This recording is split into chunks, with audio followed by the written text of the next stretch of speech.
Hi, friends. Rizza here, CEO and founder of Identity Dental Marketing. Excited to share with you 10 free or cheap or almost free ways to market your dental practice this year. So here we go. The first thing you can do is host a monthly educational talk discussing different health hacks. This can be available online. You can have a registration page for lead generation. And bonus idea, I'm going to give you some topics, some ideas to get the wheels turning and to get you excited about this. When you educate your community, you're positioning yourself as the expert. People will learn from you, they will trust you, they will trust your knowledge, and they will tell their friends. So it's a great long-term marketing strategy. So here's a few ideas. Sleep better now. The main causes of sleep disturbance and how to correct them. Here's another topic. The latest in restorative dentistry. Smile, eat, speak, and live better. Next, your dream smile is within reach. A webinar on achieving and keeping a beautiful and healthy smile, even on a budget. And learn about oral pain management, how to beat chronic facial and oral pain. You can make these webinars. You can allow people to register for this content. You can make it evergreen. You can put a little bit of ad spend behind it if you want to get more registrants and get your name out there in the community. Or you can host a live event. There's so much you could do. Second idea, master your Facebook group participation and sponsorship for more new patients. As you know, a lot of people turn to Facebook groups. They ask their friends, who do you recommend for family dentistry? Who do you recommend for cosmetic dentistry? Whatever it may be, pediatric dentistry, orthodontics, it doesn't matter. Get out there, get into your local Facebook groups, build your name, build your reputation, comment on posts that are relevant to your business, offer advice, and even reach out to admins and offer to sponsor their groups. Through local group sponsorships, you can become a household name in your community if you haven't already. Next, quarterly events. You can sponsor a yoga class for your community. You can allow them to join it for free because you paid everyone's admission, and you can be there with them if that's something that you're into. Find ways to get involved in the community. A lot of times I see people sponsoring at events, standing at booths, barely meeting people, barely moving the needle. But if you get involved, if you create an event that you are also partaking in, and the members will see you as their peer, you're more likely to build a connection that will turn into business. Next, have a cost-effective gift ready to give to patients if they refer, if they write a stellar review for you, or if they're just an overall amazing patient. The behavior you reward is the behavior you will get. So have that on hand and be ready to give, which will allow your patients to give you more in return and just build goodwill. Next, build your in-office membership plan with verbiage for your team to bring in more fee-for-service patients. A lot of patients don't know that if they have dental insurance, they still can choose to go to whatever dentist they want. Sometimes they project what they know about their physician onto the dental practice. So you do need to get out there and share that you have an in-office membership program if you do. If you don't, I feel like it's something everyone should have by now. I feel like it would be such a great benefit to those patients that are out of pocket and they're really looking for someone great and someone that can help them even outside of their insurance coverage. All right, next, send out a survey. What do I mean by this? Mass text your patients or send them an email blast asking them for confidential feedback. I just want to tell you, this is hard to do. You're going to hear some people say wonderful things. You're going to hear some people say negative things, but the insight that you will gain through soliciting that feedback is worth more than $50,000 of consulting. So do a confidential feedback survey. And you can do this annually. You can do this every other year. Survey your patients, see what they want, see what they need, see what they like, what they don't like.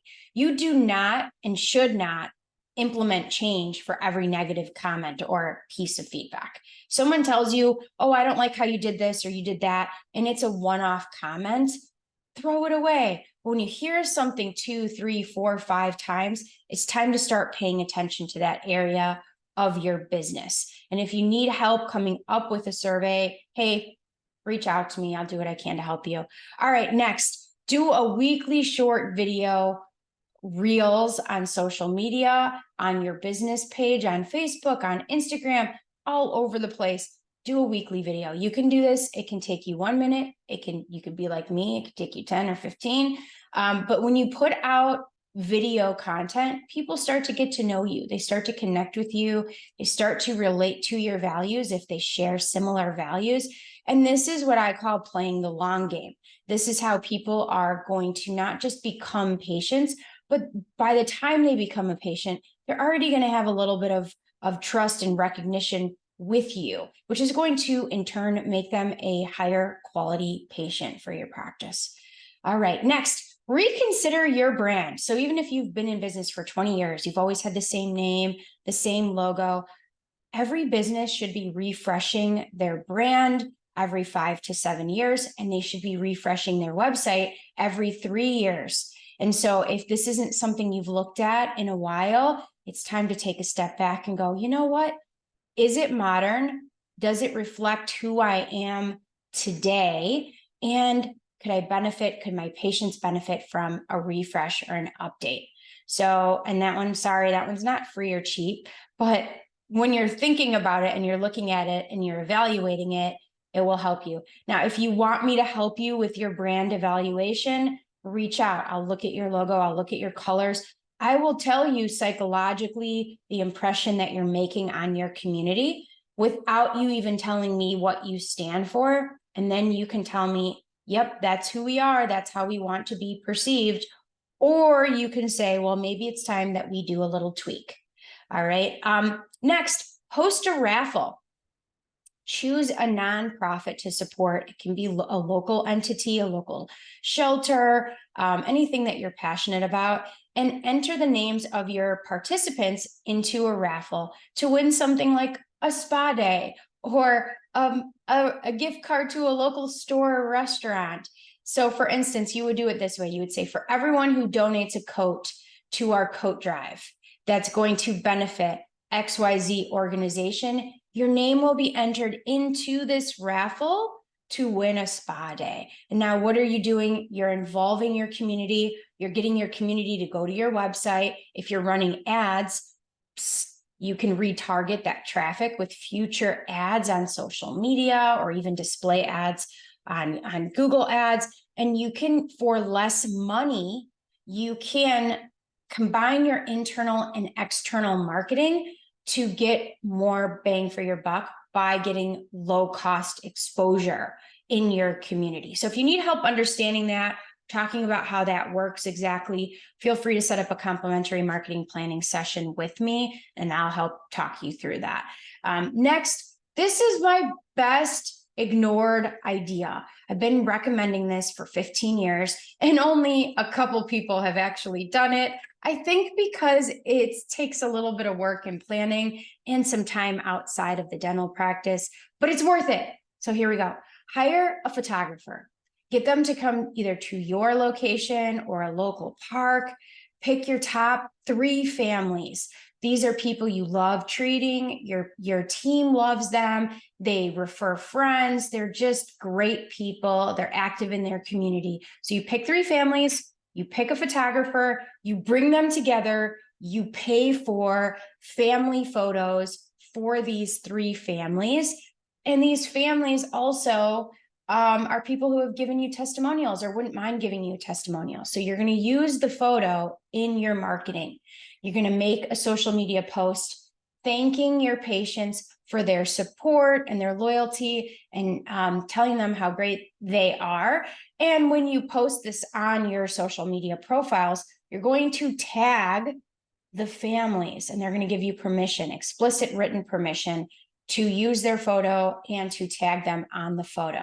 Now, if you're thinking this is weird, that's okay. But listen, all photographers do this.